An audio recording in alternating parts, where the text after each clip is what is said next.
Dragi učenici, dobrodošli na sat francuskoga jezika za 4. razred. Naša današnja tema je Uskrs. Chers élèves, bonjour et bienvenue. Aujourd'hui, nous allons parler de la fête de Pâques. U današnjoj lekciji naučit ćemo imenovati pojmove vezane uz Uskrs te usporediti uskršnje običaje u Hrvatskoj i Francuskoj. Za početak pripremite pribor. Le matériel nécessaire pour aujourd'hui est un ordinateur, une tablette ou un portable, un accès à l'Internet, un cahier et un crayon. Sljedeće ikonice uputit će vas na određene aktivnosti. One će se pojaviti kad budete trebali nešto napraviti. Écoutez, poslušajte. Répétez, ponovite. Parlez, govorite. Écrivez, zapišite. Jouez, zaigrajte. Lisez, pročitajte. Allez sur le lien. Idite na poveznicu. Scannez le code QR. Skenirajte QR kod. Arrêtez la leçon. Zaustavite video. La fête de Pâques. Pâques est toujours célébrée un dimanche, mais sa date varie entre le 22 mars et le 25 avril. C'est une fête chrétienne qui commémore la résurrection de Jésus-Christ. Le matin, les gens qui sont religieux vont à l'église, à la messe.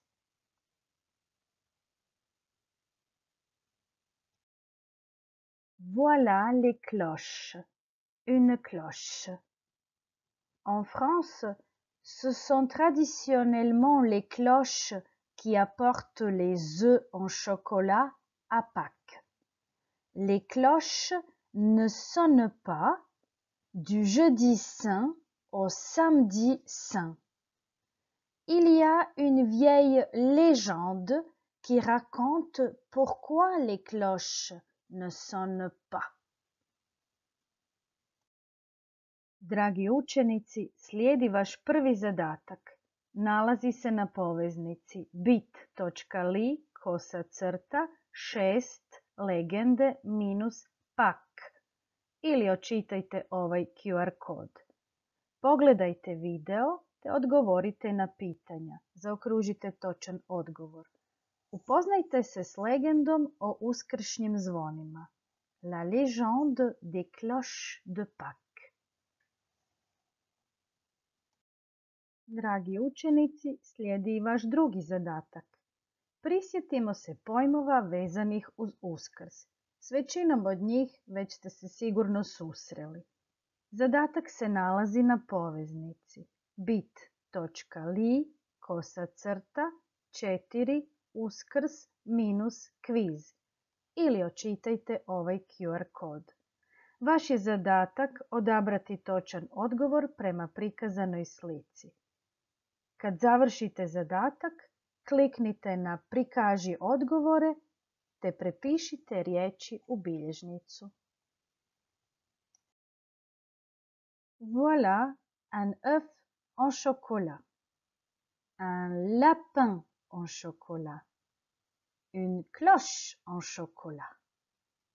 En France, après la messe de Pâques, des parents cachent des œufs ou des lapins, des poussins, des cloches en chocolat dans le jardin. La chasse aux œufs est très populaire en France. Les enfants cherchent des œufs en chocolat dans le jardin. Après la chasse aux œufs, toute la famille se réunit autour de la table pour le déjeuner de Pâques. On mange du gigot d'agneau, le plat traditionnel. Voilà un agneau.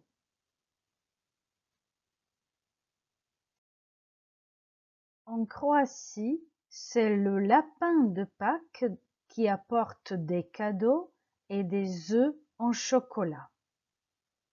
Toute la famille se réunit autour de la table pour le petit déjeuner de Pâques.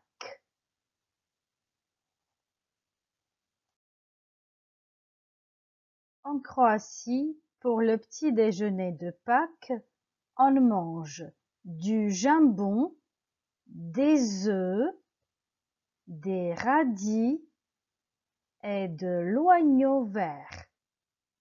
Pour le dessert, c'est le kouglof, mais on mange d'autres gâteaux aussi.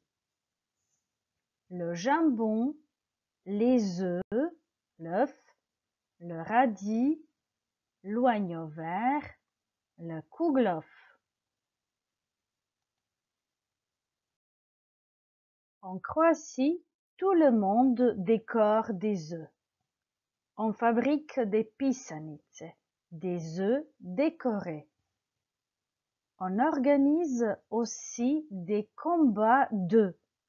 Le vainqueur est celui dont l'œuf reste entier, dont l'œuf ne s'est pas cassé. J'ai gagné. Dragi učenici, slijedi zadatak za vas. Nalazi se na poveznici bit.ly/4-uskrs ili očitajte ovaj QR kod. Vaš je zadatak spojiti zvučni zapis s odgovarajućom slikom. Dragi učenici, slijedi i vaš posljednji zadatak. Nalazi se na poveznici bit.ly/4-uskrs-tradicija ili očitajte ovaj QR kod. Zadatak je razvrstati pojmove vezane uz Uskrs. Pitanje za vas je: pripadaju li ovi pojmovi francuskoj ili hrvatskoj tradiciji? Sretno!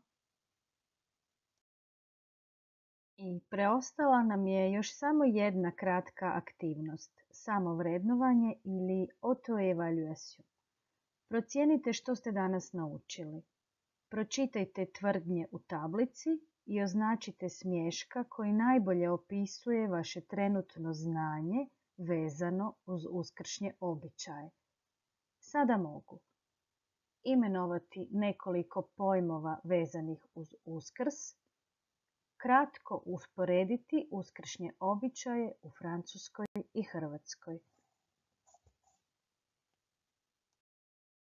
I na samom kraju preostaje mi da vam poželim sretan Uskrs i vesele uskršnje praznike. Mes chers élèves, je vous souhaite joyeuse Pâques. I to bi bilo sve za danas. Merci et à bientôt.